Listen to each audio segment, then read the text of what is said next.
Assalamualaikum warahmatullahi wabarakatuh. Perkenalkan, nama saya Isti Nur Arifah. Di sini saya akan membahas mengenai pasar, tepatnya yaitu pasar persaingan sempurna dan pasar persaingan tidak sempurna. Oke, nggak usah lama-lama, langsung kita ke materinya aja.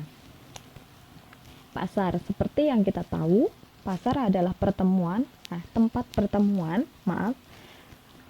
pertemuan penjual dan pembeli untuk melakukan transaksi jual beli barang atau jasa.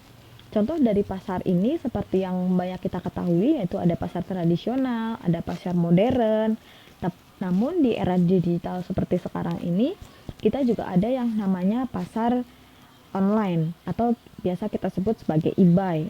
Nah, eBay ini adalah tempat para pembeli dan penjual berhimpun serta berdagang apa saja. Di dalam pasar itu terdapat struktur pasar. Struktur pasar ini terbagi menjadi dua, terdiri dari pasar persaingan sempurna dan pasar persaingan tidak sempurna. Pasar persaingan tidak sempurna sendiri itu masih dibagi lagi menjadi tiga, yaitu ada pasar monopoli, ada pasar oligopoli, dan yang terakhir ada pasar persaingan monopolistik. Tapi sebelum kita membahas ke pasar persaingan tidak sempurna, kita bahas pasar persaingan sempurna dulu.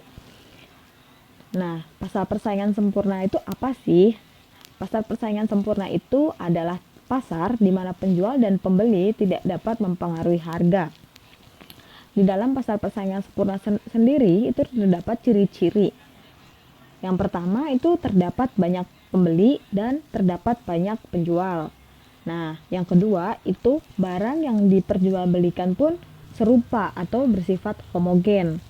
Yang terakhir itu bebas masuk dan keluar pasar. Maksudnya dalam artian produsen bebas membuka atau menutup toko terserah dari produsennya. Nah, contoh dari pasar persaingan sempurna sendiri itu seperti pasar beras, yang seperti kita tahu dalam pasar beras ya hanya beras saja yang diperjualbelikan, tidak ada barang lain, dan penjual pun bebas untuk membuka atau menutup tokonya masing-masing. Nah, di dalam pasar persaingan sempurna ini tentu terdapat kebaikan dan keburukan. Kebaikan dari pasar persaingan sempurna sendiri yaitu menjual barang dengan harga yang sesuai harga di pasar. Jadi untuk pembeli pun tidak bisa mempengaruhi harga, penjual pun sama, dan harga yang ditetapkan ini yaitu antara kesepakatan bersama. Pembeli pun sudah mengetahui tentang harga yang ditetapkan oleh penjual ini. Yang kedua yaitu mendorong produsen untuk berproduksi secara efisien. Dan yang ketiga yaitu kegiatan ekonomi lebih sehat karena sumber daya produksi bebas untuk keluar dan masuk. Nah, jika ada kelebihan tentu ada kekurangan. Nah, kekurangan dari pasar persaingan sempurna sendiri yaitu pertama, barang yang diperdagangkan bersifat sama. Jadi untuk pembeli pun tidak bisa memilih mana yang mereka mau karena barang yang diperjualbelikan sama. Dan tidak ada keunggulan satu produk dibandingkan dengan produk yang lainnya. Yang ketiga itu inovasi produsen menjadi terhambat. Nah, setelah pasar persaingan sempurna, kita beralih ke pasar persaingan tidak sempurna. Di pasar persaingan tidak sempurna ini, yang seperti saya bilang di awal itu terdapat tiga ya. Yang pertama ada pasar monopoli, yang kedua ada pasar oligopoli, dan terakhir ada pasar monopolistik. Kita bahas satu-satu. Yang pertama itu ada pasar monopoli. Pasar monopoli ini adalah pasar di mana hanya terdapat satu penjual yang menguasai pasar.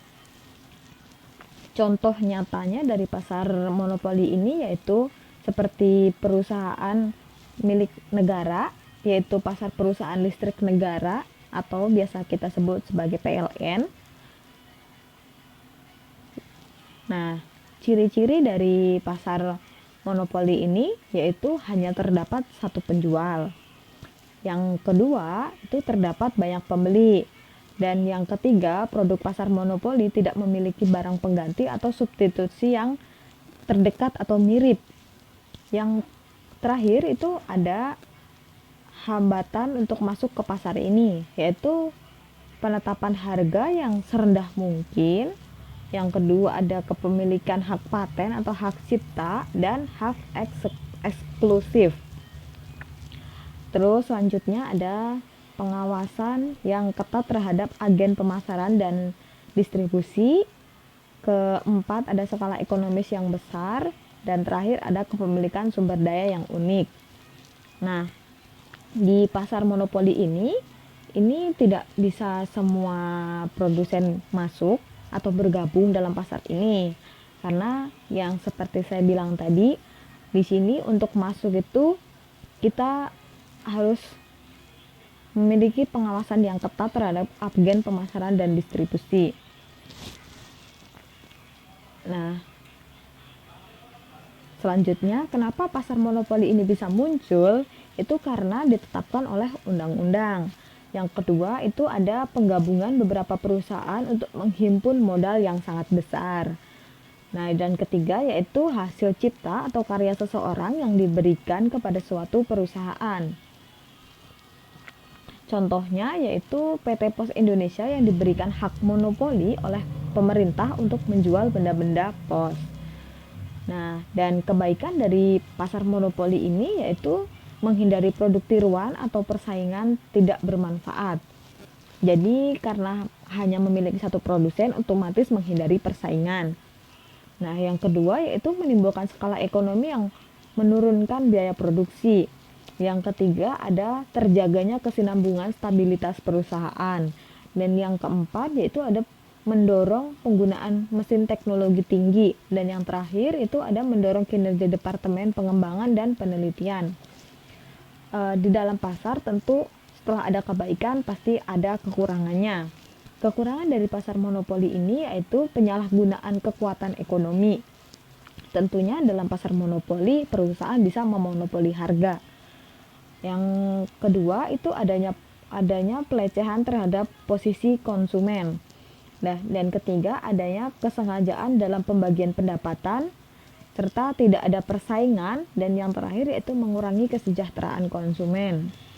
Nah, peran pemerintah dalam pasar monopoli itu apa sih? Nah, peran pemerintah dalam pasar monopoli itu mencegah timbulnya monopoli. Jadi di dalam pasar monopoli pemerintah itu benar-benar mengawasi agar tidak terjadi monopoli di perusahaan yang bergerak atau diberikan wewenang tersebut. Yang kedua yaitu adalah pemberian izin pada perusahaan baru. Yang ketiga ada menambah penawaran dalam negeri dengan cara impor. Dan yang terakhir ada menetapkan harga eceran tertinggi atau HET. Nah, setelah ada pasar monopoli, kedua ada pasar oligopoli. Pasar oligopoli adalah pasar di mana penawaran satu jenis barang dikuasai oleh beberapa perusahaan. Contohnya yaitu seperti semen. Semen yang kita tahu seperti ada semen Gresik, semen Padang, dan semen 3 roda. Nah, ciri-ciri dari pasar oligopoli ini yaitu terdapat banyak pembeli di pasar. Yang kedua, hanya ada beberapa penjual. Dan yang ketiga, produk yang dijual bersifat homogen dan bisa juga berbeda. Keempat, terdapat hambatan bagi perusahaan baru untuk masuk ke dalam pasar. Nah, lalu adanya saling ketergantungan. Dan yang terakhir yaitu penggunaan iklan sangat intensif untuk mengenalkan produk tersebut kepada para konsumen. Contoh dari pasar oligopoli ini yaitu pasar smartphone. Salah satunya didominasi oleh segelintir perusahaan yang seperti kita tahu pasar smartphone itu biasa yang paling terkenal untuk kita seperti iPhone, Oppo, seperti itu. Setelah ada pasar oligopoli, kita lanjut ke pasar persaingan monopolistik. Pasar monopolistik ini yaitu pasar di mana terdapat banyak produsen yang menghasilkan barang yang serupa tetapi memiliki perbedaan pada beberapa aspek. Contohnya yaitu seperti pasar kendaraan bermotor. Seperti ada Astra, ada Yamaha, dan mungkin ada Toyota, seperti itu. Nah, ciri-ciri dari pasar persaingan monopolistik ini yaitu terdapat banyak produsen. Yang kedua yaitu jenis barang yang diperdagangkan berbeda. Dan ketiga, produsen mampu mempengaruhi harga. Yang keempat, produsen baru mudah untuk memasuki pasar. Dan yang terakhir, promosi penjualan sangat penting di pasar ini. Nah, kelebihan dari pasar persaingan monopolistik yaitu perusahaan terdorong mengadakan inovasi. Jadi kalau perusahaan itu tidak melakukan riset terhadap konsumen atau tidak melakukan inovasi-inovasi terbaru untuk menghadapi konsumen seperti sekarang ini yang sangat kritis, maka perusahaan itu akan sulit dalam mengembangkan perusahaannya atau bahkan mempertahankan perusahaannya. Nah, yang kedua yaitu masyarakat mendapatkan pelayanan yang baik. Karena di mana jika masyarakat mendapatkan pelayanan yang baik, maka masyarakat atau konsumen ini nantinya akan bersifat loyal terhadap perusahaan tersebut. Nah, kekurangan dari pasar persaingan monopolistik ini yaitu harga barang yang ditawarkan ini cukup mahal. Nah, yang terakhir peran pasar dalam kegiatan ekonomi. Tentu kita tahu pasar sangat berperan terhadap kegiatan ekonomi. Nah, yang pertama itu untuk mengatur kegiatan produksi. Yang kedua yaitu menetapkan harga dan nilai.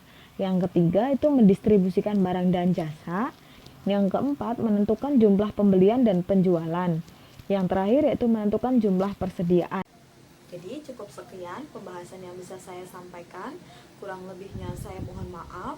Semoga dalam video pembelajaran ini materi yang saya sampaikan dapat dimengerti oleh kalian semua dan bisa menjadikan pelajaran tambahan untuk kita untuk kedepannya biar bisa lebih memahami tentang pasar, utamanya tentang pasar persaingan sempurna dan pasar persaingan tidak sempurna.